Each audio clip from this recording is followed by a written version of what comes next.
Ako po si Dr. Benigno Manlapas, isang doktora na ang puso ay nakatuon sa pangangalaga ng ating mga minamahal na senior citizen.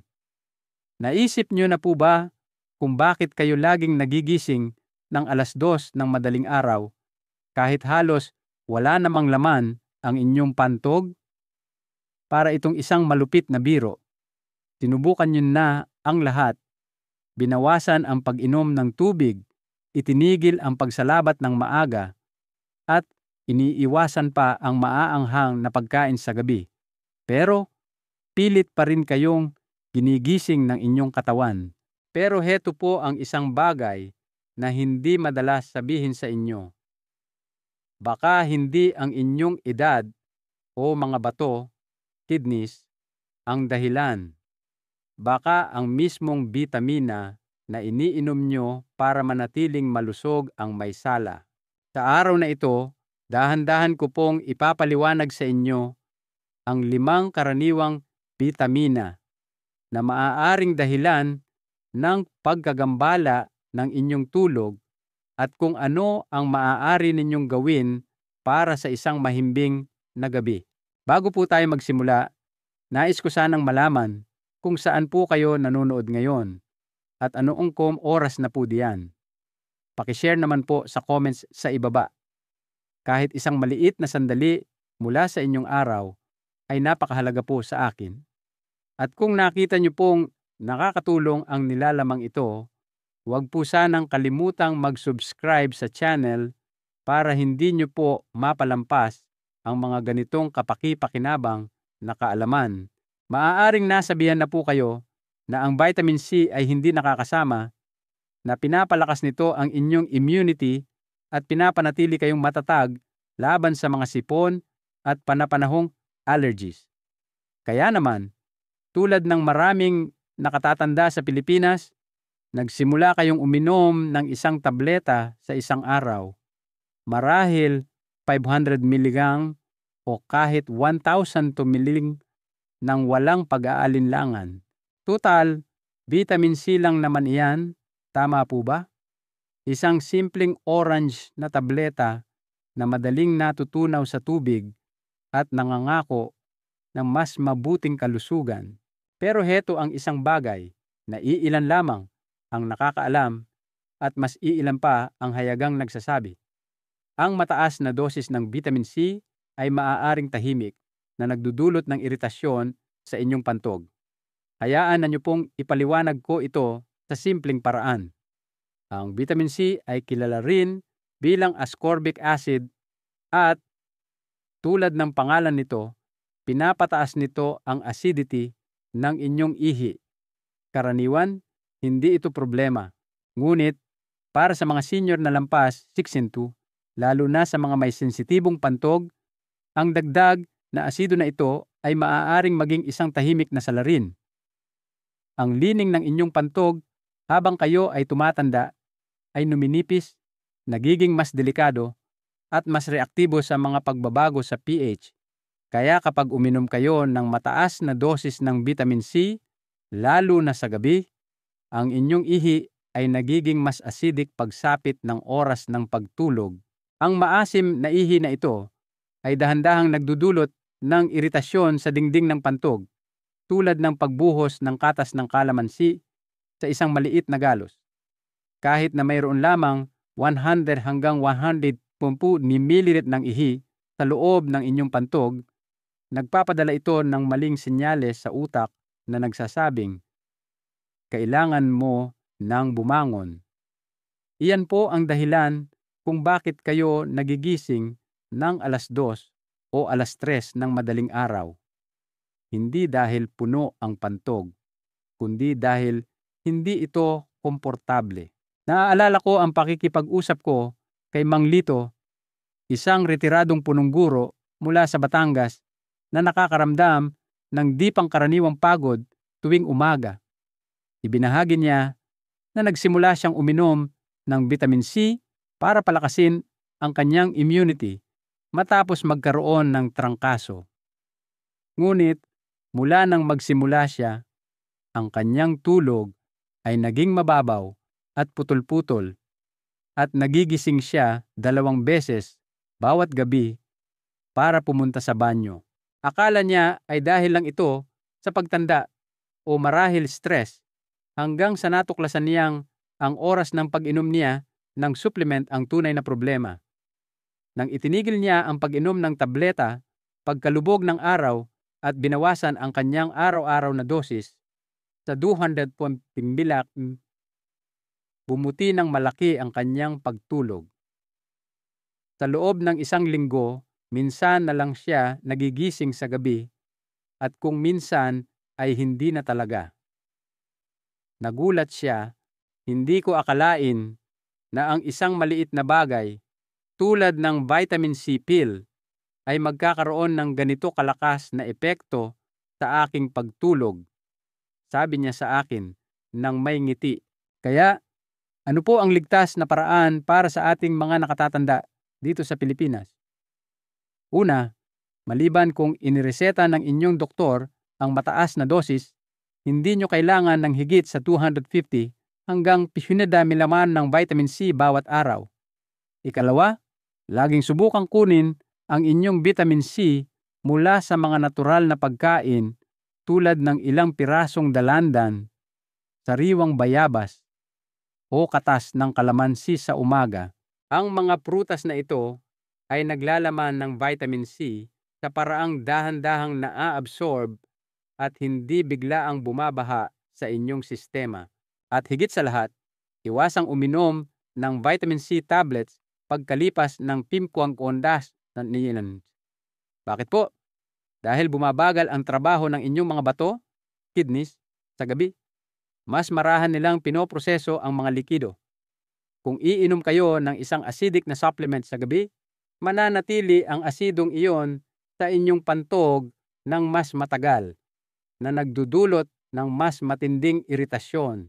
Kung kayo po ay isang taong madaling kapitan ng urinary tract infections, UTI, o nakakaramdam na ng pananakit habang umiihi, ito po ay mas lalong mahalaga. At kung kayo ay umiinom ng multivitamins, pakitingnan po ang label. Ang ilang brand ay naglalagay ng hanggang 1,000 mg na ng vitamin C sa isang tableta, higit pa sa talagang kailangan ng inyong katawan. Ang katotohanan po ay ang inyong katawan pagkatapos ng edad 60 ay hindi humihingi ng mas marami. Ito ay humihingi ng mas mabuti. Mas mabuting oras, mas mabuting pangunawa, at mas mabuting kamalayan kung paano naaapektuhan ng maliliit na desisyon ang mahimbing na pagtulog. Kaya ngayon, maglaan po ng isang sandali para magmuni-muni. Kung ang inyong mga gabi ay hindi mapakali, kung ang inyong mga umaga ay nagsisimula sa pagod, marahil hindi ito ang inyong edad o ang inyong pantog. Maaaring ito ay simpleng ang oras o dosis ng isang bagay na inakala ninyong hindi nakakasama.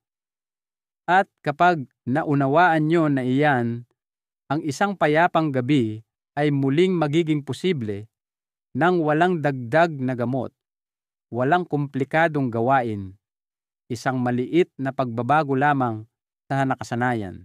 Para sa maraming nakatatanda sa Pilipinas, ang paggising na pagod ay hindi lamang bahagi ng pagtanda.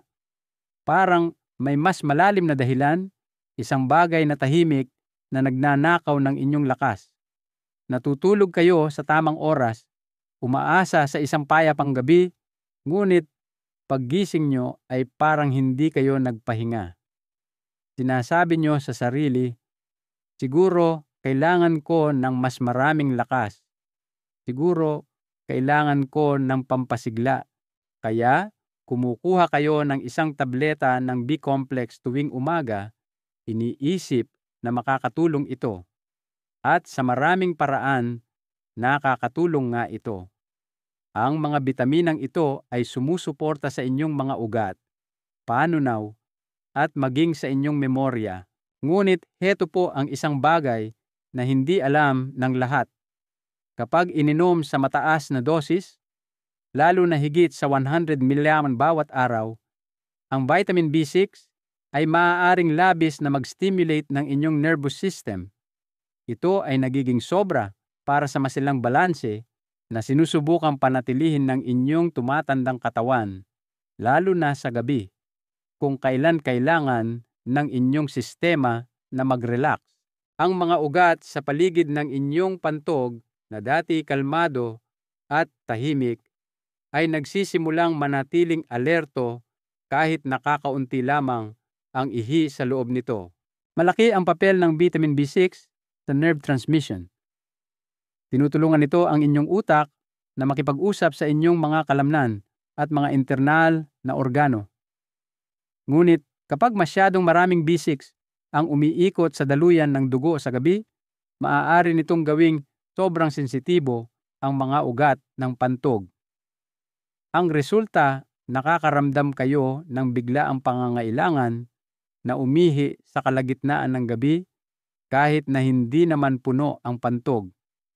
Hindi lang ito tungkol sa abala, naaapektuhan nito ang lalim ng inyong tulog, ang linaw ng inyong umaga, at ang kalidad ng inyong araw. Naaalala ko si Aling Susan, isang retiradong librarian mula sa Cebu na umiinom ng B-complex tuwing gabi pagkatapos ng hapunan. Sabi niya, nakakatulong daw ito sa kanyang mga nangangalay na binti at kawalan ng gana sa pagkain. Ngunit mula nang magsimula siya, napansin niyang nagigising siya 3 o 4 na beses bawat gabi. Sinubukan niya ang lahat, bawas sa tubig, maagang hapunan, bawas sa maanghang, ngunit walang gumana hanggang sa tiningnan namin ang oras ng kanyang pag-inom ng supplement. Nang ilipat niya ang B-complex sa kanyang morning routine pagkatapos ng almusal at lumipat sa isang bersyon na may mas mababang dosis, ang kanyang mga gabi ay tuluyang nagbago.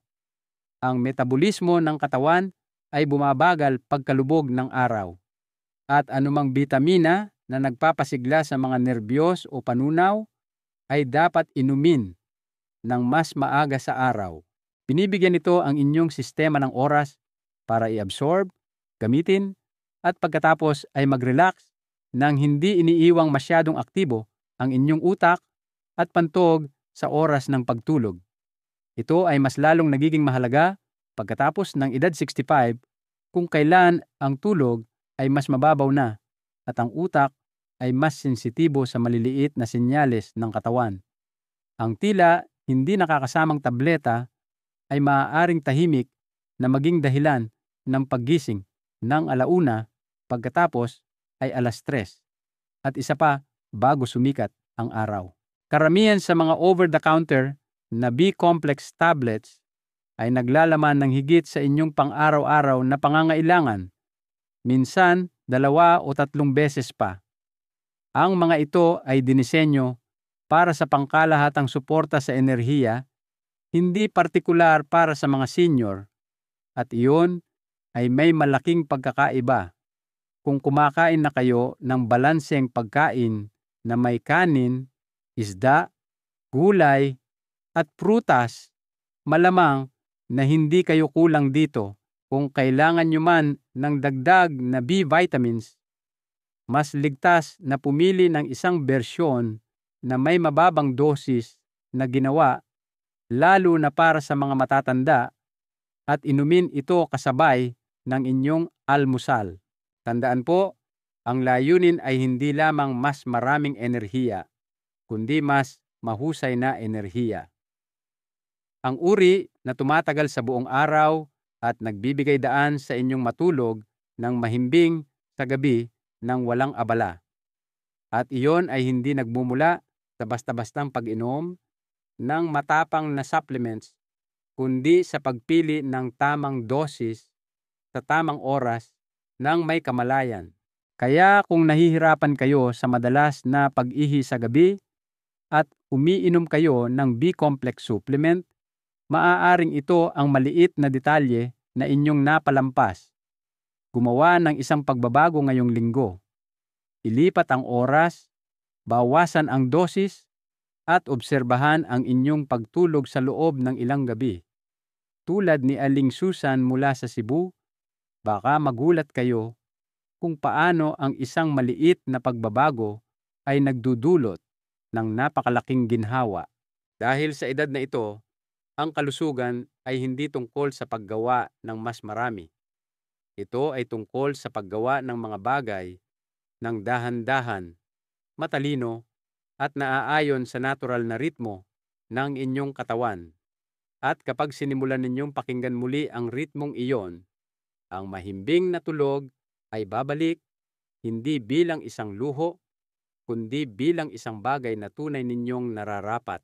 Ang vitamin D3 ay naging isang pang-araw-araw na ritual para sa maraming nakatatanda sa Pilipinas, lalo na pagkatapos ng edad na 65, kung kailan nagsisimulang manghina ang mga buto at tumutunog ang mga kasukasuan.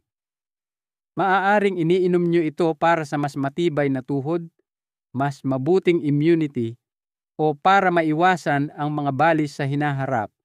At sa katunayan, nakakatulong ang vitamin D3 sa lahat ng mga lugar na ito.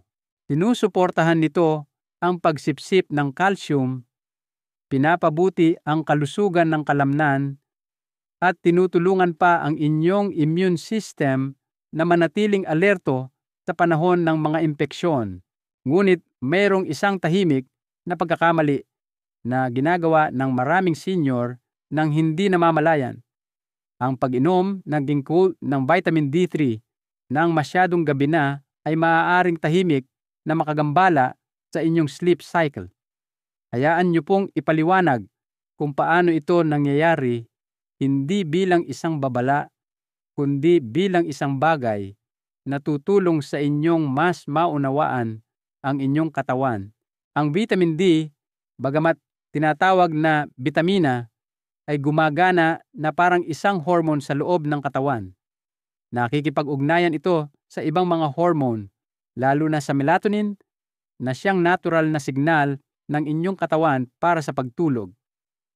Ang melatonin ay karaniwang tumataas sa gabi na nagsasabi sa inyong utak na oras na para magpahinga, magdahan-dahan, at maghanda para sa mahimbing na pagtulog.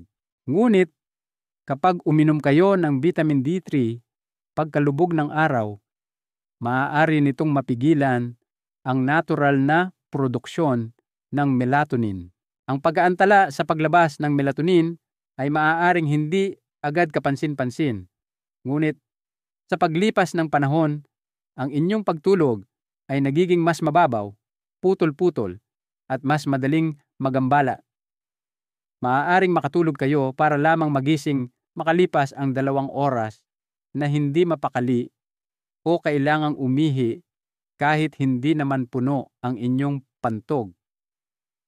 At kapag nasira na ang inyong mahimbing na tulog, mas mahirap nang bumalik sa pamamahinga gaano man kapagod ang inyong katawan. Naaalala ko si Tatay Cardo, isang 70 taong gulang na retiradong bangkero mula sa Maynila na nagtataka sa kanyang madalas na paggising sa gabi. Sabi niya, "Natutulog ako ng 10 mong nailahawa na energy, pero nagigising ako ulit ng hating gabi at isa pa bago mag-umaga, laging may matinding pagnanais na gumamit ng banyo."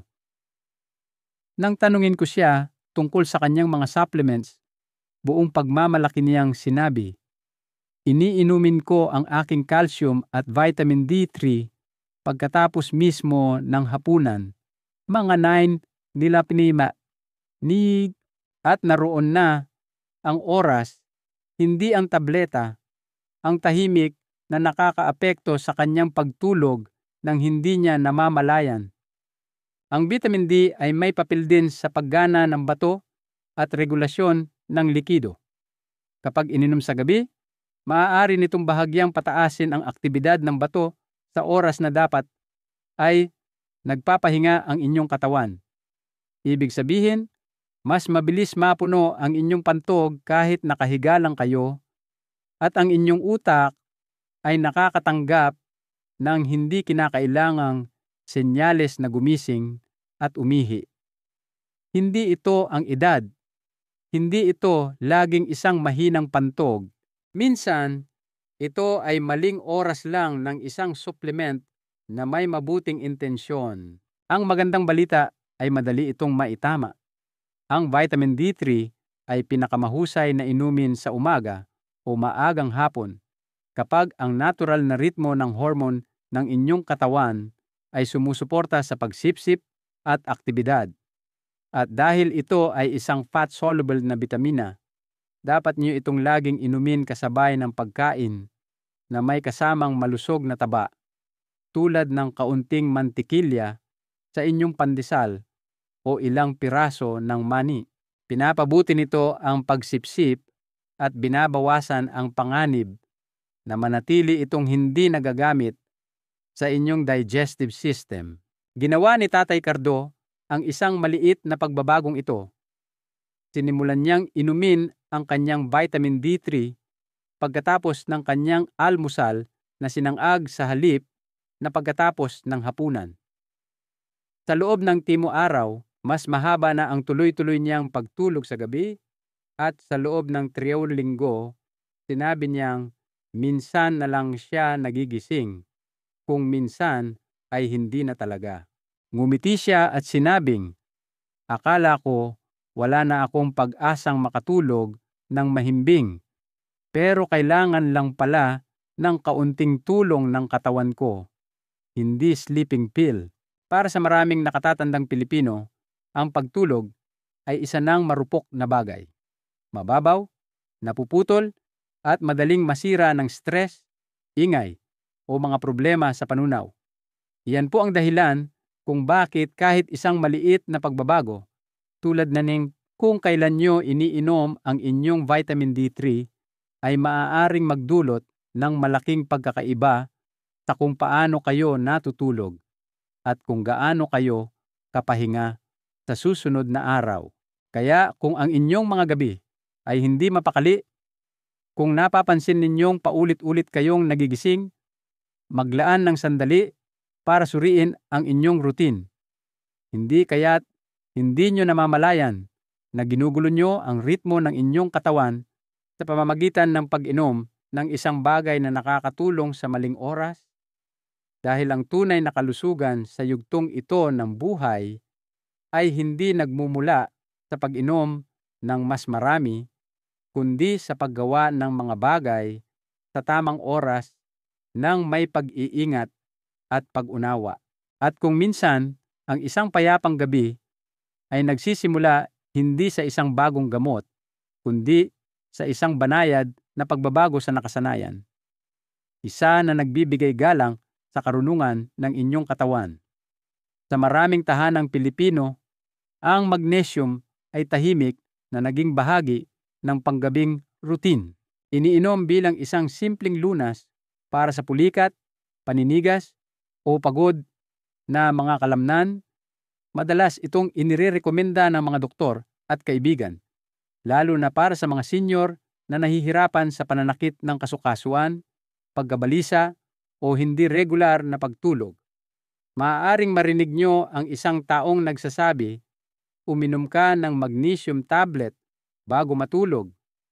Makakatulong iyan para mag-relax ka at makatulog ng mas maayos. To at oo, ang magnesium ay isang mineral na may mahalagang papel sa pag-relax ng kalamnan at paggana ng nerbiyos. Ngunit heto ang isang bagay na hindi napapansin ng karamihan. Kapag ininom sa mataas na dosis, lalo na sa gabi, ang magnesium ay maaaring gawing sobrang aktibo ang inyong pantog. Ang magnesium po kasi ay nagre-relax hindi lamang ng inyong mga binti o likod. Nire-relax nito ang mga smooth muscles sa buong katawan nyo, kabilang na ang mga nasa inyong pantog. Kasama dito ang dingding ng pantog at ang urinary sphincter, ang maliit na kalamnan na kumokontrol kung kailan kayo iihi. Kaya kapag ang mga kalamnan na iyon ay naging masyadong relaxed, maaari silang magpadala ng senyales sa utak ng mas mabilis, kahit nakalahati pa lang ang laman ng pantog. Nakilala ko si Ginoong Roberto, isang retiradong opisyal ng gobyerno mula sa Davao na nagsimulang uminom ng magnesium citrate para maibsan ang pamumulikat ng binti sa gabi. Masaya siya na nabawasan ang sakit ng kanyang binti. Ngunit sa loob ng 1 linggo, nagsimula siyang magising ng 3 o 4 na beses bawat gabi para gumamit ng banyo. Putol-putol ang kanyang tulog, inaantok siya tuwing umaga, at nagsimula na siyang laktawan ang kanyang morning walk na sinasabing, "Mas pagod ako ngayon kaysa dati." Nang tingnan namin ang kanyang routine, natuklasan naming umiinom siya ng 400 mmol ng magnesium bandang 8:30 na G gabi-gabi. Ang dami na iyon para sa isang mas batang katawan ay maaaring hindi magdulot ng malaking problema. Ngunit pagkatapos ng edad 60, ang inyong nervous system ay nagiging mas sensitibo at ang inyong mga kalamnan sa pantog ay mas reaktibo. Ang dapat sanang tumulong sa inyong matulog ng payapa ay nagiging dahilan pa ng mas madalas na paggising dahil ang pantog ay nagiging masyadong relaxed para mag-ipon ng ihi ng matagal. Ang isa pang hindi gaanong kilalang epekto ng magnesium, lalo na sa mga anyong tulad ng magnesium citrate o oxide, ay gumagana sila bilang banayad na pampurga. Hinihila nila ang tubig papunta sa inyong mga bituka at pinasisigla ang pagdumi na maaaring makatulong para sa paminsan-minsang constipation. Ngunit kung iinumin nyo ito ng gabi na, ang sistema ng panunaw ay nananatiling aktibo sa gabi na nagtutulak sa mga bato at pantog na magtrabaho rin ng mas mabigat. Ang resulta ay isang hindi komportableng pattern ng paggising na nakakaramdam ng pressure at nagmamadaling pumunta sa banyo kahit na ang inyong katawan ay naghahangad ng pahinga. Kaya ano po ang maaari ninyong gawin kung kailangan nyo pa rin ng magnesium para sa pulikat o kalusugan ng buto? Una, suriin ang anyo at dosis. Ang araw-araw na pag-inom ng 200 hanggang 300 mg ay karaniwang sapat na para sa karamihan ng mga nakatatandang Pilipino. Ikalawa at pinakamahalaga, inumin ang inyong magnesium sa umaga o maagang hapon. Mas mainam kung kasabay ng inyong tanghalian. Binibigyan nito ang inyong katawan ng oras upang i-absorb ang mineral, gamitin ito sa buong araw, at payagan ang inyong pantog na magpahinga ng payapa sa gabi.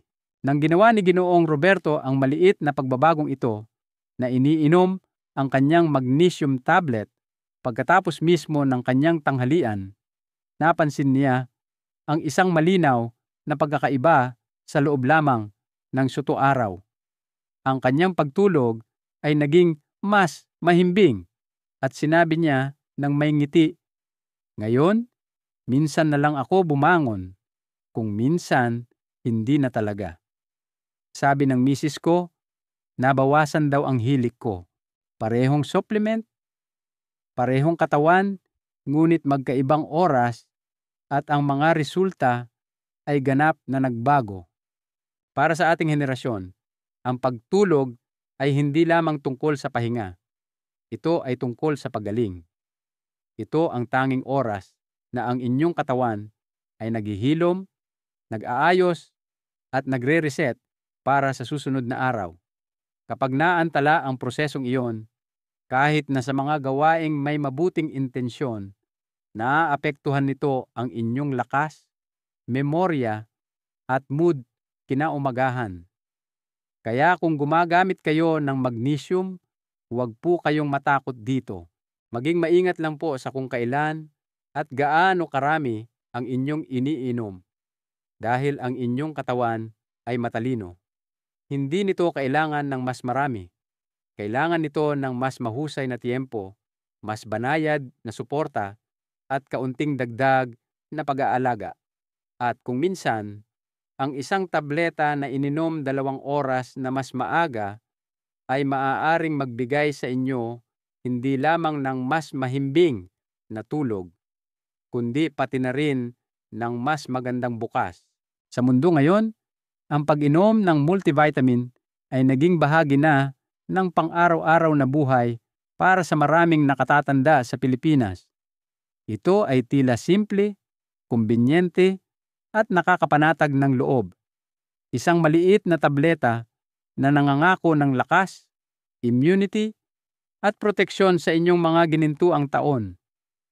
Nakikita nyo itong ina-advertise sa TV, inirerekomenda ng mga kapitbahay, at ibinbigay pa bilang regalo ng mga anak na nais kayong manatiling malakas at aktibo. Ngunit sa likod ng makintab na etiketang iyon, maaaring may mga sangkap na hindi kailangan ng inyong katawan at mas malala pa, mga sangkap na tahimik na gumagambala sa inyong pagtulog. Maaaring hindi nyo ito mapansin kaagad. Ang sabi sa bote ay energy, stamina, o complete wellness. At wala kahit saan nabanggit ang salitang diuretic, pampaihi. Ngunit ang ilang multivitamins, lalo na ang mga imported o high-performance na bersyon, ay may kasamang mga sangkap tulad ng green tea extract, ginseng, o caffeine. Ang mga compound na ito ay kilala sa banayad na pag-stimulate sa inyong mga bato, na hinihikayat silang mag-filter ng mas maraming tubig at itulak ito patungo sa pantog. Para sa isang mas batang tao, ang epektong ito ay maaaring maging pampasigla o nakakatulong pa nga. Ngunit para sa isang senior citizen na ang tulog ay mababaw na at ang pantog ay mas sensitibo, ito ay maaaring maging isang nakatagong problema. Maaari ninyong mapansin na nagigising kayo ng 2 o 3 beses sa gabi. Laging kailangang umihi kahit na napakakaunti ng ininom ninyong tubig pagkatapos ng hapunan. At maaaring hindi nyo mapagtagni-tagni ang mga pangyayari dahil sino ba naman ang maghihinala na ang isang multivitamin ang maaaring dahilan? Hayaan niyo pong maikwento ko si Lola Elena, isang 78 taong gulang na lola mula sa Pampanga, na nagsimulang uminom ng isang premium na multivitamin na regalo ng kanyang anak mula sa Saudi. Umaasa siyang mapapabuti nito ang kanyang immunity sa panahon ng tag-ulan at makakatulong sa kanyang pagkapagod sa gabi. Ngunit sa loob ng 2 araw, nagsimulang masira ang kanyang pagtulog. Gabi-gabi siyang nagigising ng 1:00 tapos ulit ng 3:00 na nakakaramdam ng pagnanais na gumamit ng banyo.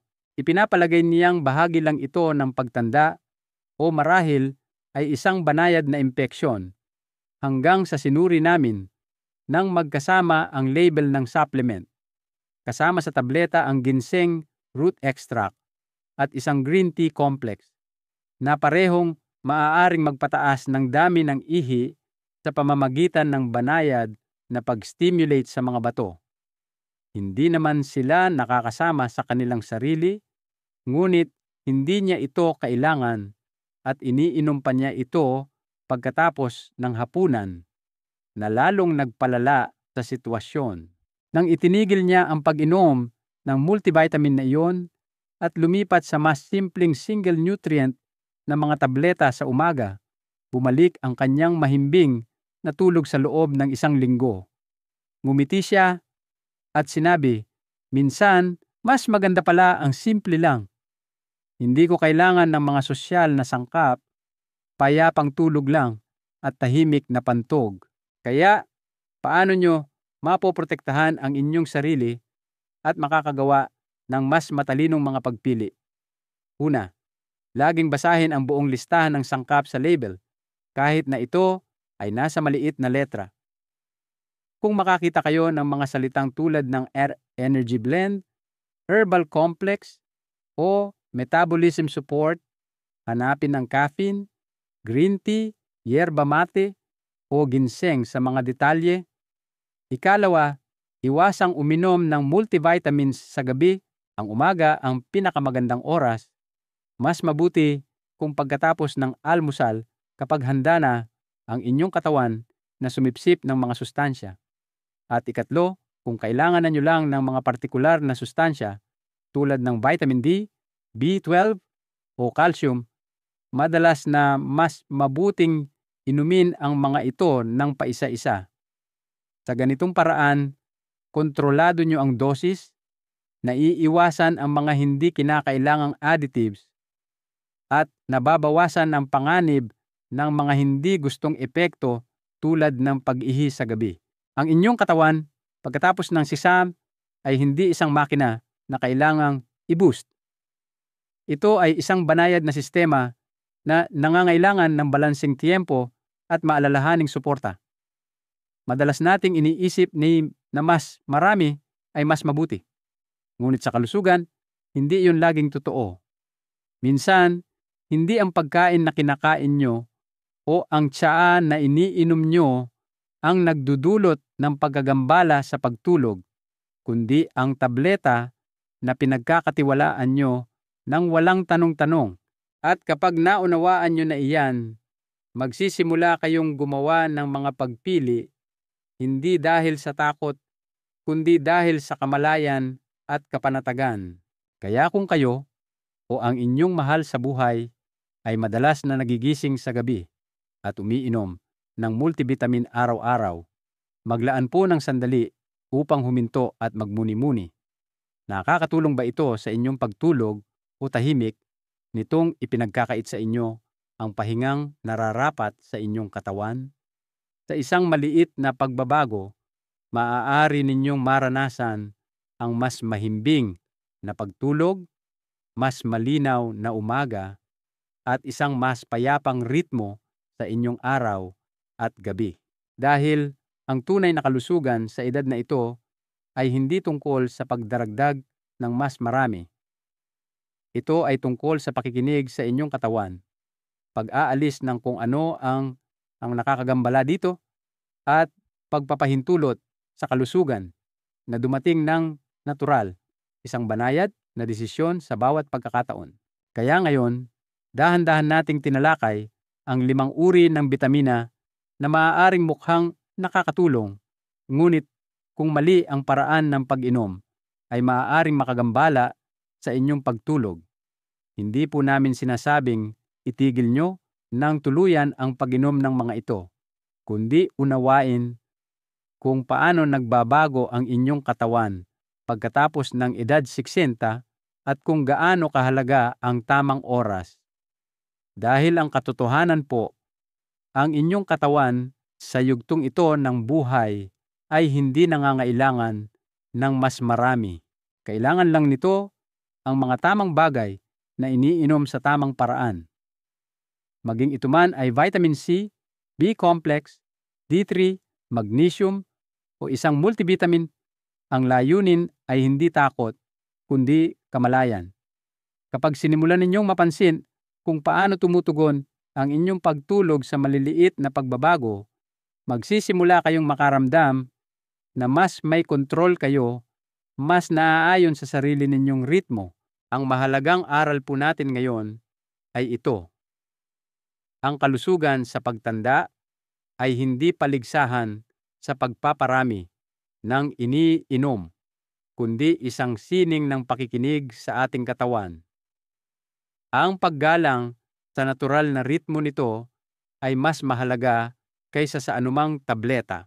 Kung mayroon man sa aking sinabi ang nakaantig sa inyong puso o nakatulong sa inyong maunawaan ang isang bagong bagay, nais ko pong marinig mula sa inyo. Mangyaring mag-iwan ng komento at sabihin sa akin kung saan po kayo nanonood o isulat lamang ang salitang pag-asa kung iyon po ang nararamdaman ninyo ngayon. Ang inyong mga salita ay napakahalaga sa akin at maaaring makatulong sa iba na nagbabasa upang maramdaman nilang hindi sila nag-iisa sa kanilang paglalakbay. At kung nakita ninyong nakakatulong ang nilalamang ito, mangyaring isaalang-alang ang pag-subscribe sa channel na ito. Makakatanggap kayo ng mas marami pang ganitong banayad at praktikal na gabay, laging sinasabi ng may pag-iingat, laging ginawa para sa mga taong tulad ninyo. At panghuli, kung may kilala kayong kaibigan, kapitbahay, o sarili ninyong kabiyak na nagigising sa gabi at nahihirapang unawain kung bakit, mangyaring ibahagi po ninyo ito sa kanila. Dahil minsan, ang tamang impormasyon sa tamang oras ay maaaring maging simula ng payapang pagtulog para sa isang taong tunay na nararapat dito.